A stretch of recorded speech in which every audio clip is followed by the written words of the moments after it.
അപ്രതീക്ഷിതമായിരുന്നു ആ സംഭവം. യേശു പിടിക്കപ്പെട്ടു. യേശുവിന്റെ അരുമ ശിഷ്യന്മാർ ഭയന്നു വിറച്ചു. അവർ യേശുവിനെ വിട്ട് നാലുപാടും ചിതറിയോടി. യേശു കൂടുതൽ ജനകീയനും ജനപ്രിയനുമായി വരികയായിരുന്നു. യേശുവിന്റെ ആശയങ്ങൾ മെല്ലെ മെല്ലെ ജനഹൃദയങ്ങളെ കീഴടക്കി വരികയായിരുന്നു.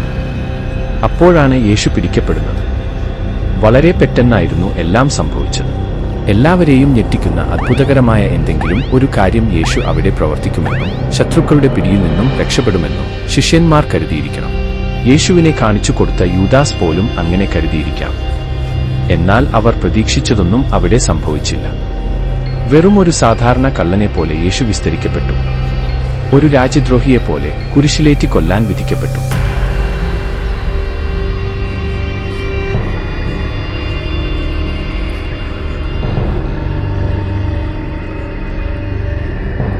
നിസ്സഹായനായി കുരിശിൽ കിടന്നു പിടയുന്ന യേശുവിനെ അവർ ദൂരെ നിന്ന് കണ്ടു. യേശുവിന്റെ മരണവാർത്ത ഔദ്യോഗികമായി പുറത്തു വന്നപ്പോൾ കയ്യാഫായും പ്രമാണിമാരും ആ മരണം ഏറെ ഉത്സാഹത്തോടെ ആഘോഷിച്ചു. എന്നാൽ യേശുവിന്റെ ശിഷ്യന്മാർ ഭയന്ന് വിറച്ച് ഓടിയൊളിച്ചു.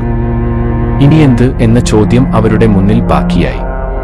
വിഷാദമൂകരായി വിധിയെ പഴിച്ച് ആ ഇരുണ്ട മുറിയിൽ അവർ ഒത്തുകൂടി. യാതൊരുവിധ പ്രതീക്ഷയും അവരിൽ അവശേഷിച്ചിരുന്നില്ല. അപ്പോഴാണ് അമ്പരിപ്പിക്കുന്ന ആ വാർത്ത അവരുടെ കാതുകളിൽ എത്തിയത്. യേശു മരിച്ചിട്ടില്ലത്രേ.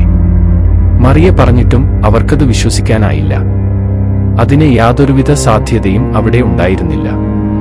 യേശുവിന്റെ മരണവാർത്ത ഔദ്യോഗികമായി പ്രഖ്യാപിക്കപ്പെട്ടതാണ്.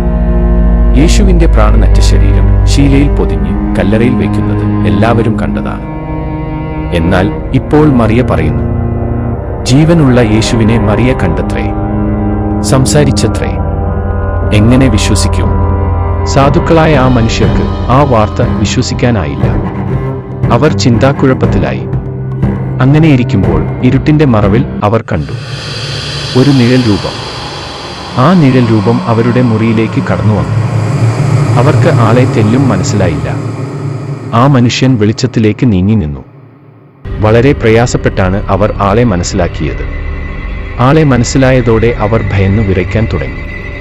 ഗുരുനാഥനായ യേശുവിന്റെ പ്രേതം തൊട്ടുമുന്നിൽ നിൽക്കുന്നു. അവരെ അഭിവാദ്യം ചെയ്തുകൊണ്ടുള്ള യേശുവിന്റെ ശബ്ദം കേട്ടപ്പോൾ അവർ വീണ്ടും ഞെട്ടി.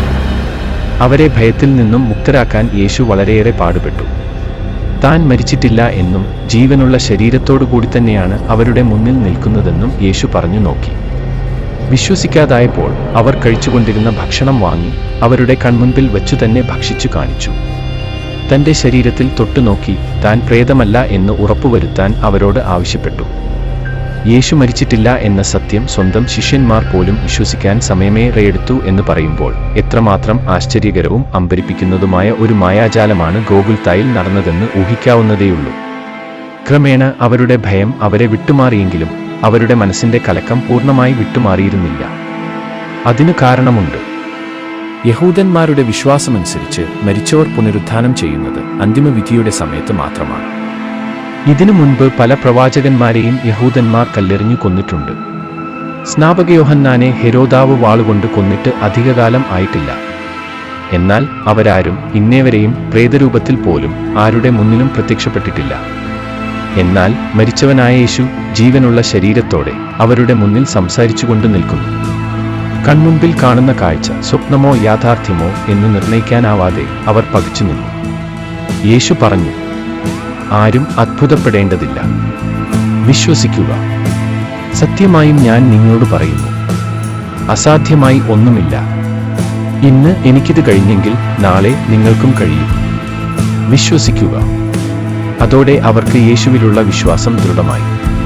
അവരെ ആവേശിച്ചിരുന്ന ഭയമെല്ലാം അവരെ വിട്ടുപോയി. ഉരുളുന്ന കല്ലുകൾ ആയിരുന്ന അവരുടെ മനസ്സുകൾ ഉറച്ച പാറകളായി രൂപാന്തരപ്പെട്ടു. മരണത്തിനു മേൽ അധീശത്വം സ്ഥാപിച്ചവനായ തങ്ങളുടെ ഗുരുനാഥന്റെ ഏതൊരാജ്ഞയും അനുസരിക്കാൻ അവർ സജ്ജരായി തീർന്നു. തന്റെ അതിജീവനത്തിലൂടെ യേശു അവരെ സജ്ജരാക്കുകയായിരുന്നു. ഇതുവരെയും പഠിപ്പിക്കാതിരുന്ന സ്വർഗരാജ്യത്തിന്റെ മർമ്മങ്ങളും രഹസ്യങ്ങളും യേശു അവരെ പഠിപ്പിക്കാൻ തുടങ്ങി. യേശു പറഞ്ഞു, ആരും അത്ഭുതപ്പെടേണ്ടതില്ല. വിശ്വസിക്കുക. സത്യമായും ഞാൻ നിങ്ങളോട് പറയുന്നു, അസാധ്യമായി ഒന്നുമില്ല. ക്രൂശാരോഹണത്തിന് മുൻപ് യാതൊരുവിധ രഹസ്യപാഠങ്ങളും യേശു അവർക്ക് നൽകിയിരുന്നില്ല. അപ്പോൾ അവരുടെ മനസ്സ് അതിന് സജ്ജമായിരുന്നില്ല, വേണ്ടവിധം പ്രാപ്തമായിരുന്നില്ല. എന്നാൽ ഇപ്പോൾ യേശുവിന് വളരെ എളുപ്പം അവരെ പഠിപ്പിക്കാൻ കഴിഞ്ഞു. ഭയത്തെ എങ്ങനെ അതിജീവിക്കാം എന്ന പാഠം വളരെ പ്രധാനമാണ്. വേദനയെ എങ്ങനെ അതിജീവിക്കാം എന്ന പാഠവും വളരെ പ്രധാനമാണ്. എന്നാൽ അതിലേറെ പ്രധാനമായ പാഠം മരണത്തെ എങ്ങനെ അഭിമുഖീകരിക്കാം എന്നുള്ളതായിരുന്നു. ഓരോ ശിഷ്യനും അവരവരുടെ മനസ്സിനുള്ളിൽ മുളപ്പിച്ചെടുത്ത സ്വർഗരാജ്യം ഭൂമിയിലെ ദൈവരാജ്യമാക്കി മാറ്റേണ്ടതെങ്ങനെ എന്നും യേശു അവരെ പഠിപ്പിച്ചു. അവരെ അതിന് സജ്ജരാക്കി. അവർ അതിന് സജ്ജരായി എന്ന് യേശുവിന് ബോധ്യമായി. അതോടെ യേശുവിൻ്റെ ദൗത്യം സമർത്ഥമായി, സമയബന്ധിതമായി പൂർത്തീകരിക്കപ്പെട്ടു കഴിഞ്ഞു. അപ്പോഴേക്കും മനുഷ്യപുത്രൻ തിരശ്ശീലയ്ക്ക് പിന്നിലേക്ക് മറയേണ്ട സമയം സമാഗതമായി കഴിഞ്ഞിരുന്നു. മഞ്ഞു മൂടിയ ഒരു പ്രഭാതത്തിൽ ശിഷ്യന്മാർ നോക്കി നിൽക്കെ മൂടൽമഞ്ഞിനുള്ളിലൂടെ യേശു കാഴ്ചയിൽ നിന്നും മറഞ്ഞു എങ്ങോട്ടോ അപ്രത്യക്ഷനായി. Thank you for watching. Stay tuned for the next episode. Goodbye.